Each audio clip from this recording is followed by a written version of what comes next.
মাদ্রাসাতে যারা লেখাপড়া করে এরা খুব সাধারণ গরিব ঘরের সন্তান, বেশিরভাগ অন্তত 96-7%। এই ছেলেপেলেরা কিছুই বুঝে না হুজুর ছাড়া।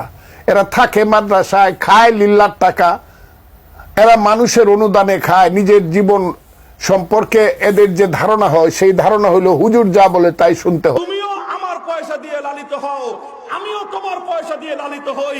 তুমি যদি আমাকে কটাক্ষ করতে আসো তাহলে আমিও ইটের জবাব পাথর দিয়ে দেওয়ার জন্য প্রস্তুত।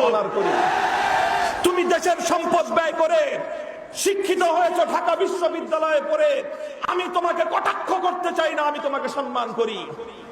তুমি যেমন জনগণের পয়সা দিয়ে পড়াশোনা করে মানুষ হয়েছো, শিক্ষিত হয়েছো, মাদ্রাসাগুলোর ছেলেরাও আল্লাহ প্রদত্ত ট্যাক্স জাকাতের পয়সা দিয়ে তারা লালিত পালিত হয়।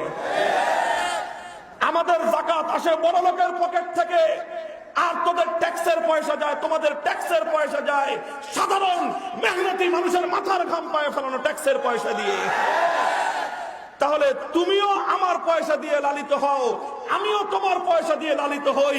তুমি যদি আমাকে কটাক্ষ করতে আসো তাহলে আমিও ইটের জবাব পাথর দিয়ে দেওয়ার জন্য প্রস্তুত।